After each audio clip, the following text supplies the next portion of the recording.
дуруд мегӯем ба шумо бинандаҳои азизи шабакаи Сафина. ин барномаи навбатии Хони Тоҷикистон аст ва мо қарор дорем дар хонаи холаи мамлакат Мардонова, собиқадори меҳнати Иттиҳоди Шӯравӣ. бори дигар салом алейкум. وعلیکم السلام، خوش آمدید بچه جان. саломат бошед, саломат бошед. ташаккури зиёд. хоб мебинем ки аллакай хоб фарзандон, келинҳои холаи мамлакат омода карданд, орзу гуфтем ва нонҳои бисёр болаззату зебо дар инҷо мебинем ва имрӯз кадом хӯрокро омода мекунанд?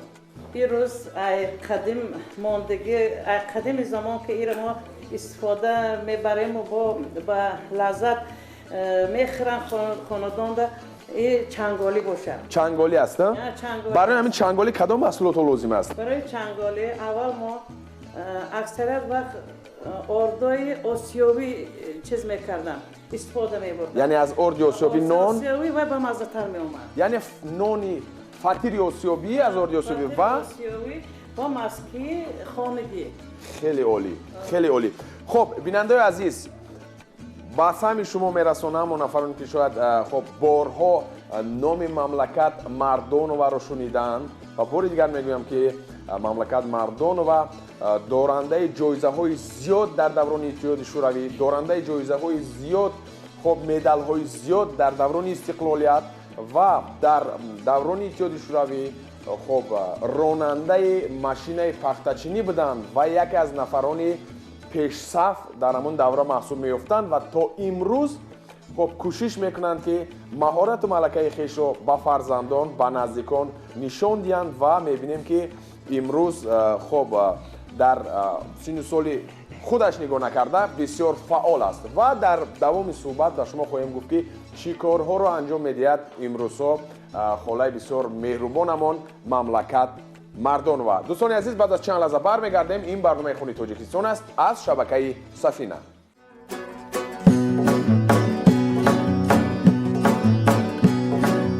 اگر شما از عهده پختن خوراک‌های قدیمی ملی میبرید و میخواهید که به دیگران مهارت و ملکه آشپزیتون را نشان دهید، پس برنامه خونی تاجیکستان این امکانیت را برای شما فراهم می‌آورد. تلفن برای تماس 988 53 52 57. خونی تاجیکستان، ترغیبگر خوراک‌های لذیذ ملی.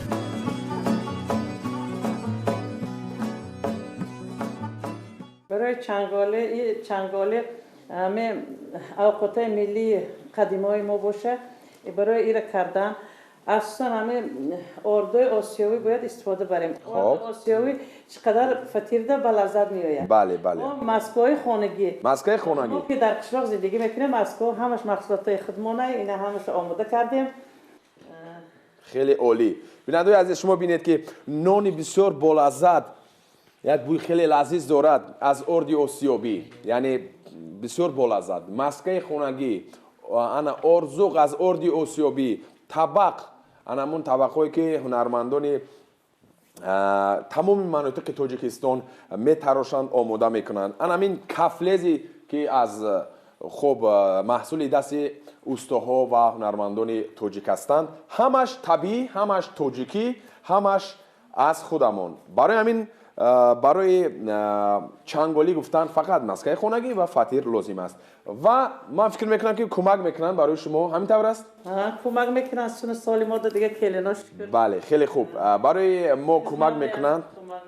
کلینی اپای مملکت، اپای نظیره، مرحمت خواهش میکنم شما آغاز کنید. خب چیکار میکنیم اول؟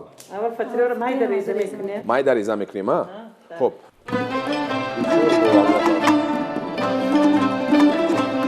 این خب چی میگویند نانخونه که هست اینجا، من پیش از همین آغاز ثبت برنامه شنیدم که شما با دستان خودتون همین رو ساخته. تا کدام اندازه درسته؟ چگونه است؟ کم معلومات میدادید؟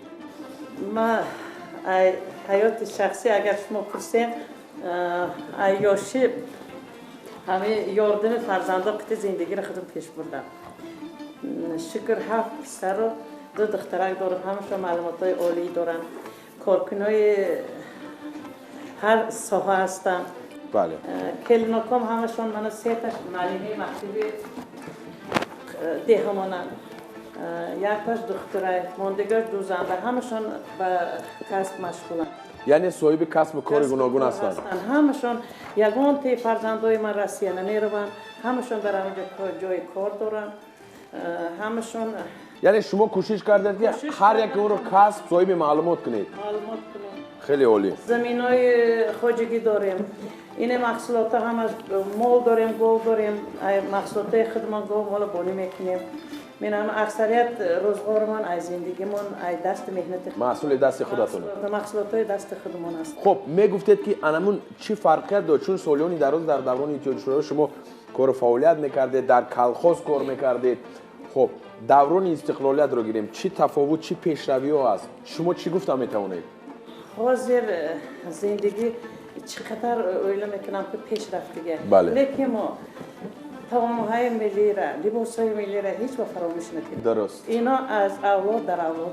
برسن خیلی خوب برای همه ما هم کوشش میکنیم که کلینای ما هم همه اوقاتهای ملی را لباسهای ملی را هیچ وقت فراموش نکنن اویرای ما در اینا هدیه از ما مونن یعنی باز دوام میدیم بیننده‌های عزیز که خب امین یعنی به قول دیوارهای انمین نانخونه را خودشون کردن کم میگفتید چگونه کردید چگونه آماده کردید چگونه بله چگونه همچون زندگی شهروند قشلاق همین لای چیزی فرزندان قدیم خدام کردن همه اکثریت چیزاش جهازاش همشه آرتیشه من دیدون چای همشه به دستای خدام کردم من اینا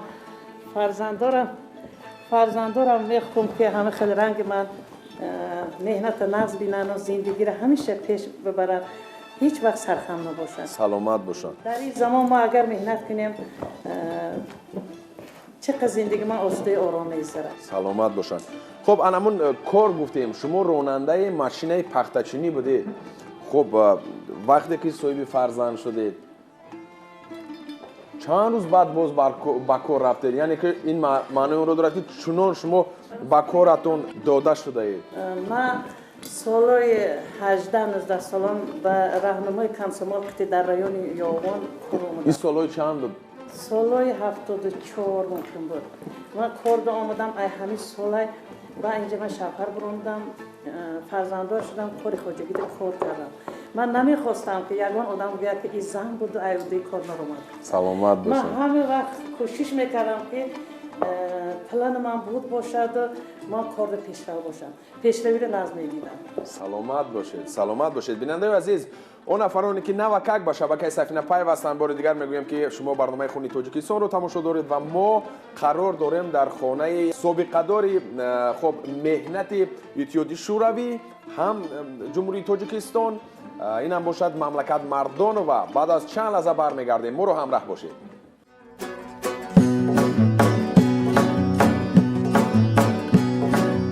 اگر شما از عهده پختن خوراک‌های قدیمی ملی میبرید و میخواهید که به دیگران مهارت و ملکه آشپزیتون را نشان دهید پس برنامه خونی تاجیکستان این امکانیت را برای شما فراهم می‌آورد تلفن برای تماس 988 53 52 57 خونی تاجیکستان ترغیبگر خوراک‌های لذیذ ملی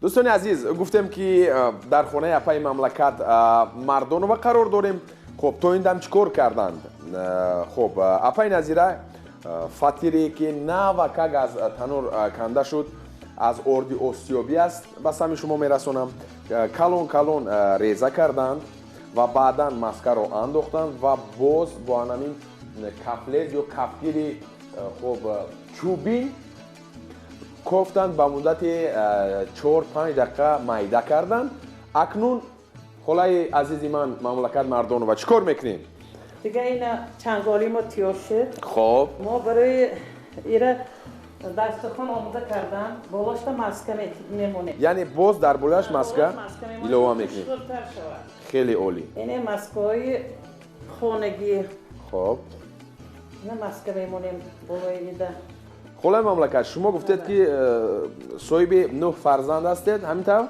همینطور و در برابر این باز شما خب می توانستید هم تربیت فرزند سری وقت اجرا کنید نقش داشته باشید، هم کار کلخوز رو پورا اجرا کنید، بر زیاد نقشه خودتون رو اجرا کنید.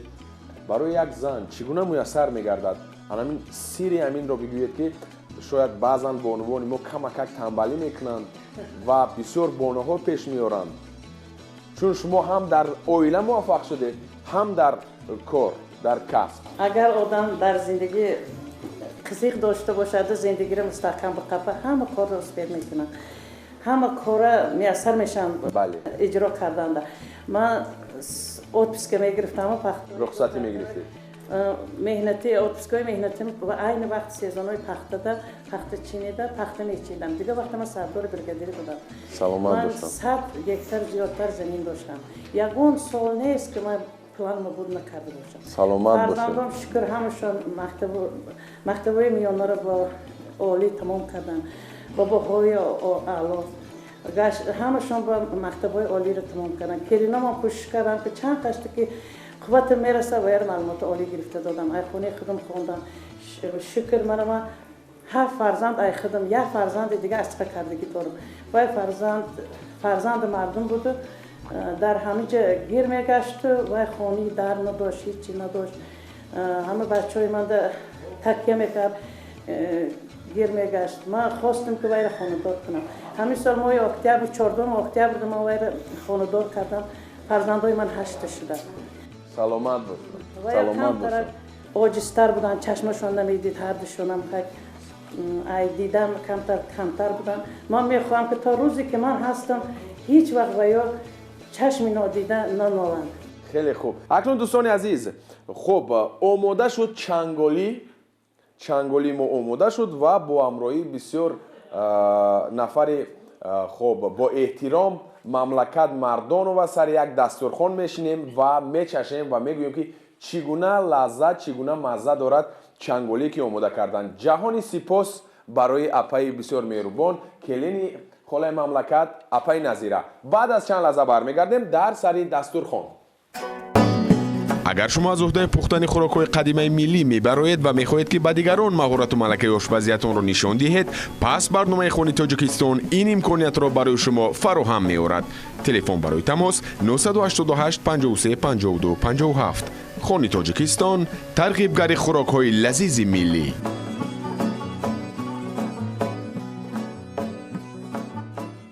بینندگان عزیز، نشستیم سر دسترخوان خالای مملکت. برای من مایه افتخار است که با این نفر پرتجربه سر یک دسترخوان نشستیم و خب بعد از ثانیه های بشمار میچشیم این خوراک با لذت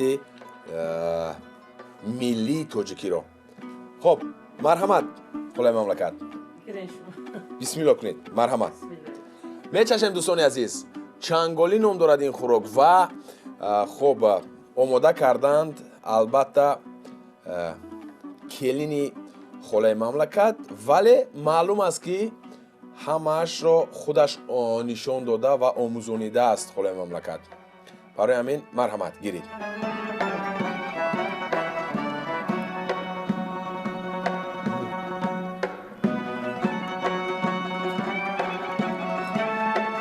ارد آسیابی گفتند خالای مملکت چند بار تکرار کردند که این نانها با ارد آسیابی با لذت است و مسکه خانگی که گفتیم اکنون شما باید خودتون فهمید که چگونه اصل است. یگان ایلوه خوب کیمیاوی ندارند.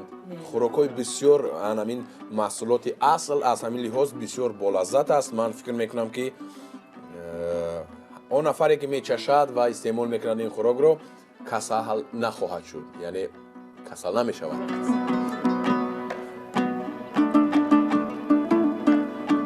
من شما بسیار سپاس میکنم، خدای بسیار عزیز و مهربانم و شما همچون یک نفر تجربه دار چی گفتنی دارید برای جوانان، برای از بین نرفتن هنرهای ملی، هنرهای مردمی، برای زنده نگاه داشتن انمی خیلی خوراک‌های بالذت تاجیکی چی گفتنی دارید؟ مرحمت. من همه تا گفتنی دارم که اول تامای ملی را بچشیم ازش فهمیم هیچ وقت ما فراموش کردن در خیال نمی بیاریم. بله. ای همه لذت ترین ای همه نقص ترین این تامای ملی باشه. تشکر زیاد خدای عزیز. من فکر میکنم که خب از همین کارهای شما عبرت میگیرند و کوشش میکنند که خب در همه کار فعال باشند، هم در تربیت فرزند هم در کار، چون میدونیم که خب پیشوای ملت خب باز همون نقش زن رو بیشتر دونست، کوشش کرد که خب با زنها با جوان دختران امکانیت داده شود که بیشتر باز با همون کارها مشغول شوند، کارهای خب دولتی مشغول شوند. این هم گویی از اون است که وقتی که زن صاحب معلومات شد، البته که فرزندان صاحب معلومات با تربیت و با آداب به وی میرسد و مانند خب مملکت مردان. و بار دیگر بسیار سپاس. ما باوری داریم که شما باز خب سالیان دراز خب در تعلیم و تربیت، در تربیت فرزندان، در تربیت خب نفران دیگر سهمگزار خواهد بود و چنین خوراک‌های لذیذ و زیبا را آماده میکنید در برابر اونه که گفتم که پای مملکت سابقه داری خب مهنت اتحادیه شوروی و تاجیکستان است. اینجا باشد برنامه نوبتی خانی تاجیکستان با آخر میرسد.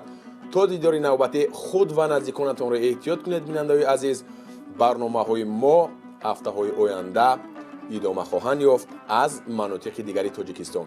خیر، تشکر زیاد به شما. سلامت باشید.